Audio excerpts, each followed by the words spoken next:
Hello everyone, आज है पांडा series का डे 58। आज हम लोग जानेंगे कि एसक्यूएल से डेटा हम लोग रीड कर रहे थे, तो सबसे पहले उसके लिए हम लोग कनेक्शन ऑब्जेक्ट बनाए थे। कनेक्शन ऑब्जेक्ट को अपना होस्ट का नाम, ठीक है, देन उसका यूजर नेम, पासवर्ड और किस डेटाबेस से कनेक्ट होना ये बता दिए थे, ठीक है। फिर हम लोग एसक्यूएल रीड करके मेरे पास फंक्शन था, उस फंक्शन को हम लोग यूज किए थे। अब मेरे पास कोई बोलता है कि पूरा कंप्लीट टेबल ही रीड करके लाओ, तो उसके लिए हमारे पास फंक्शन का नाम क्या है, read SQL table. Read SQL table जो है दो आर्गुमेंट लेता है। पहला, जिस टेबल को आपको रीड करना है वो, जैसे मुझे EMP1 को रीड करना है अपने बैंक डेटाबेस में, जैसे हम आपको यहां पे दिखा देते हैं।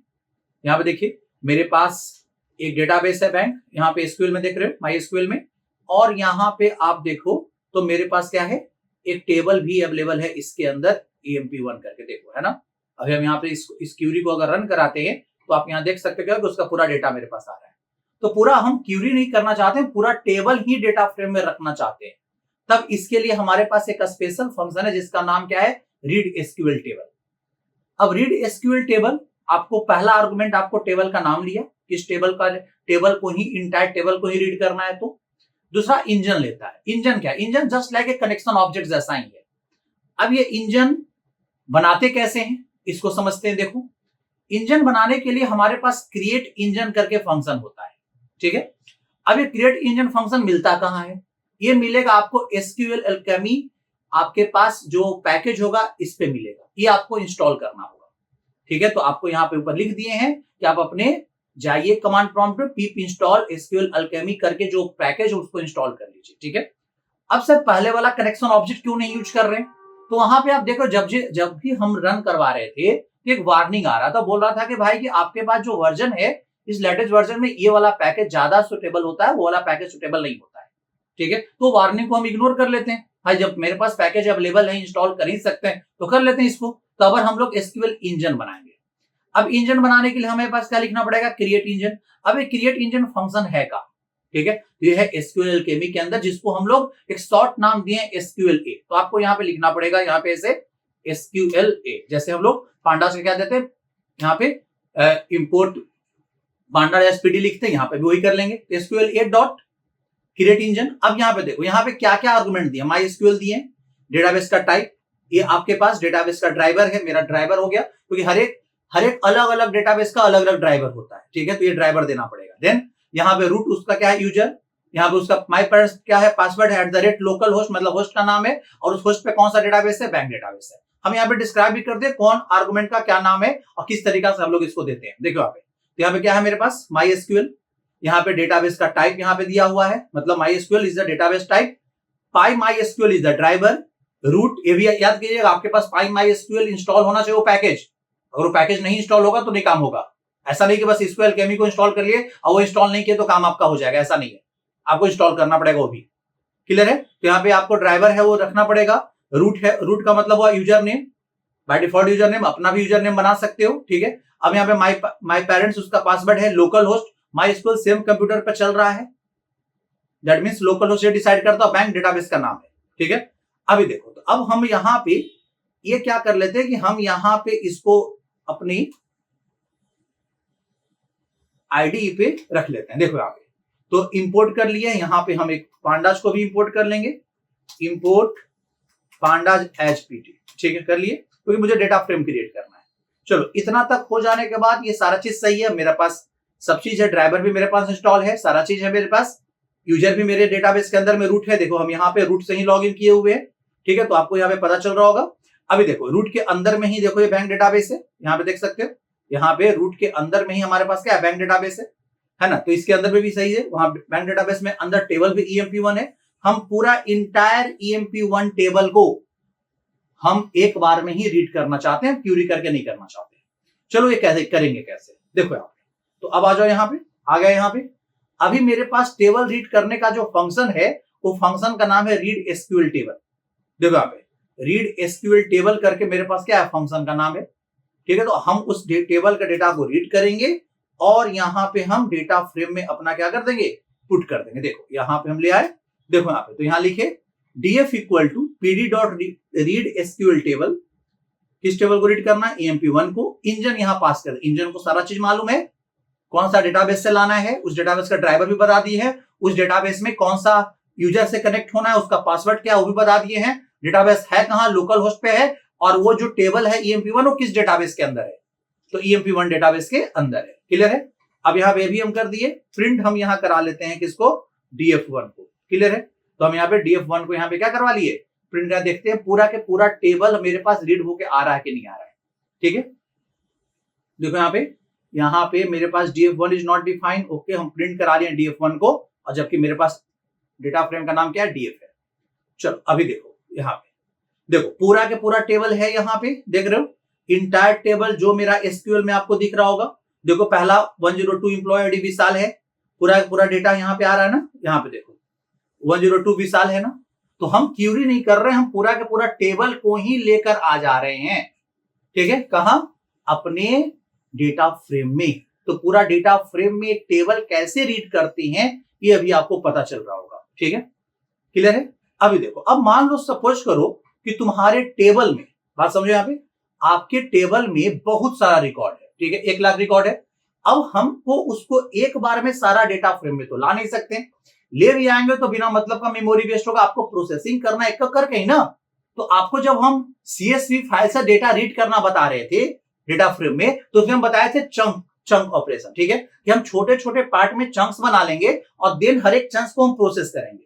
तो यहाँ SQL में भी चंक्स किया जा सकता है, बताया जा सकता है कि किस तरीका से मेरे पास काम आएगा, हम चंक्स बना के कैसे काम कर सकते हैं। देखो यहाँ पे, तो यहाँ पे हम इसको यहाँ पे भी नोट्स बनाए हैं। देखो यहाँ पे क्या है कि हमारे पास चंक्स ऑपरेशन कैसे करेंगे। देखो, तो फॉर यहाँ पे एक वेरिएबल का नाम है चंक्स रख दिए हैं, इन pd.readsql, readsql फंक्शन आपको पता है पहले भी था। ठीक है, यहाँ पे आपको कमांड देना है select स्टार फ्रॉम EMP1, ये भी दे दिए। ये कमांड क्या करेगा, इंटायर रो सेलेक्ट करेगा, इंजन जो डेटाबेस का कनेक्शन ऑब्जेक्ट समझो इस तरह से है, और ये चंक साइज यहाँ पे कितना दिए, 5 दिए है। मतलब हर एक बार में पूरा डेटा मत लो। मेरे पास डेटा कितना था, मान लो 20 डेटा है, तो हम 55 डेटा एक करके लाए हैं और लूप के अंदर मेरे पास आते गया है, और देन हम इसको प्रिंट कराएं लूप के अंदर। तो पहला बार चंक प्रिंट करेगा कितना, 5 डेटा, फिर अगले बार 5 डेटा, फिर अगले बार 5 डेटा। तो इस तरीका से आप लार्ज डेटा सेट से, लार्ज टेबल से डेटा को चंक के फॉर्म में लाओ, जिससे आपका डेटा फ्रेम पे मेमोरी स्टोरेज वेस्ट ना हो, बिना मतलब का ना हो कि आपके पास ज्यादा वेस्ट हो रहा है मेमोरी। क्लियर है, ये चीज ध्यान रखो। हो सकता है कि आपके पास मेमोरी स्पेस भी कम हो, कि लार्ज डेटा भी एक बार में इंपोर्ट ना हो सके, तो इस चीज को ध्यान में रखना। तो छोटे छोटे पार्ट में करके हम लोग क्या करते हैं, यूज करते हैं डेटा को। ठीक है, जिसको बोलते हैं चंक बोलते हैं। चंक साइज भी आप यहाँ पे पास कर सकते हो। देखो यहाँ पे हम यहाँ पे क्या किए हैं, फॉर चंक इन pd.readsql। ठीक है, readsql फंक्शन आपको पहले बता चुके हैं। यहाँ पे अपना कमांड दिए हैं select स्टार फ्रॉम EMP1, और देन यहाँ पे इंजन पास करते हैं। इंजन को पता है कि डेटाबेस से कनेक्ट होना है, सब चीज पता है, और यहाँ चंक साइज हम दिए हैं। ठीक है, इतना पास करने के बाद आप इसको एक लाइन में भी लिख सकते हो, कोई दिक्कत नहीं है। ठीक है, आपको लगेगा कि ऐसा है तो आप इसको एक लाइन में ही लिख लो। ठीक है, इस तरीका से आप लिखा जा सकता है। ठीक है, ये फॉर लूप का है, और यहाँ पे आप सिंपल सा इस तरीका से आप ला सकते हो यहाँ पे। ठीक है, अब देखो यहाँ पे, अब ये फॉर लूप करेगा क्या, समझो। ये फॉर लूप क्या करेगा, ये फॉर लूप को हम यहाँ पे ये कमांड दिए रीड एसक्यूएल। अब ये रीड एसक्यूएल इस डेटा सिलेक्शन ऑपरेशन से सिलेक्ट स्टार फ्रॉम EMP1 है, यहां से लाएगा सारा डेटा, लेकिन हम उसको बोले हैं कि चंक साइज कितना देना, 5। तो एक बार में 5 डेटा इस वेरिएबल में डाल देगा। यहाँ पे कुछ भी नाम रख सकते हो, एक्स नाम रख लो, जो भी नाम रखना चाहे। हम चंक ला रहे हैं तो यहाँ पे चंक नाम रखिए। ठीक है, और यहाँ पे चंक को हम प्रिंट करवा रहे हैं। अब प्रिंट ना कराकर तुम्हें जो ऑपरेशन करना था वो ऑपरेशन तुम क्या कर सकते थे, परफॉर्म कर सकते थे आराम से। ठीक है, अभी देखो अब क्या होगा कि आपके पास चंक के फाइल में डेटा आएगा, मतलब एक बार में 5 डेटा, फिर अगले बार में 5 डेटा, फिर अगले बार में 5 डेटा, इस तरीका से आपके पास डेटा आते जाएगा। देखो यहाँ पे एक बार में कितना आया, सबसे पहले देखो एक बार में मेरे पास 5 डेटा आया। ठीक है, अगले बार फिर चंक आया 0 से लेकर 4 तक, अगले बार फिर अगला चंक देखो फिर 0 से लेकर 4 तक आया ना, फिर अगला चंक फिर 0 और 1 आया। क्यों, क्योंकि डेटा खत्म हो चुका होगा, जो लास्ट चंक बच गया होगा उसी में लेके आ गया। लास्ट जो चंक था उसमें 2 ही डेटा था, 2 डेटा उठाकर लेके आया है। तो इस तरह से आप चीजों को करते हैं परफॉर्म। तो चंक भी आपको समझ में आ रहा है यहाँ पे किस तरीका से पास करते हैं। तो चंक साइज भी पास करना बहुत जरूरी होता है, बिकॉज लार्ज डेटा सेट पे जब काम करेंगे तो आपको ये काम को करना पड़ेगा। चलो अब यहाँ पे हमें ऐसा परफॉर्म करना है कि हम यूजर से मान लो कि सैलरी इनपुट ले, ठीक है। देखो यहाँ पे एक कमांड हम लोग और यहाँ पे सीखेंगे कि यूजर के बेसिस पर, यूजर हमें कोई बोल रहा है कि हमें डेटा दिया, ठीक है। अब यूजर डेटा दिया है, जैसे मान लो यहाँ पे हम सैलरी ले लिए, ठीक है, और उससे रिलेटेड हम एक क्यूरी बना लिया। क्या क्यूरी बनाया भाई कि select star from EMP1 where salary greater than इतना। तो हम यहाँ पे कांस्टेंट क्यूरी ना पास करके यूजर से वेरिएबल से ले रहे हैं वैल्यू कि भाई मुझे वेरिएबल का वैल्यू दो, कि भाई पाइथन तो प्रोग्रामिंग लैंग्वेज, यूजर से इनपुट तो ले सकते हैं। तो यूजर से इनपुट यहाँ पे लिए हैं सैलरी का वैल्यू, सैलरी पास किए हैं, इस सैलरी को हमने एक टेक्स्ट बनाया, ठीक है। मतलब SQL एल्केमी के अंदर एक टेक्स्ट नाम का फंक्शन, ये पूरा हमने एक स्ट्रिंग फॉर्मेट में इसको कन्वर्ट कर लिया। अब रीड SQL फंक्शन को क्यूरी पास कर दिया। क्यूरी क्या है, तो क्यूरी यहाँ पे ये है, क्यूरी का वैल्यू क्या है, यहाँ पे ये वैल्यू आपको दिख रहा होगा, select star from EMP1 where salary greater than इतना, ठीक है। अब देखो, अब यहाँ पे रीड SQL मेरे पास आ रहा है, इंजन पास किया, और यहाँ पे परम्स क्या कर रहा है, तो परम्स ये डिटरमाइन कर रहा है कि आप आर्गुमेंट पास करो, किसका पास करो भाई, सैलरी का, ठीक है। तो यहाँ पे आपको ये सैलरी वैल्यू आपको पास करना पड़ेगा, ठीक है। अभी देखो यहाँ पे, तो यहाँ पे हम इसको करके देखते हैं कि मेरे पास ये आ रहा है कि नहीं आ रहा है। चलो अभी देखो, अभी हम क्या करते हैं कि इतना चीज को अभी फिलहाल के लिए हम कमेंट बना दें कि भाई इतना आपको नहीं पढ़ना है अभी, ठीक है। हम चाहते हैं यूजर से इनपुट वाला सेपरेट रखें, ठीक है।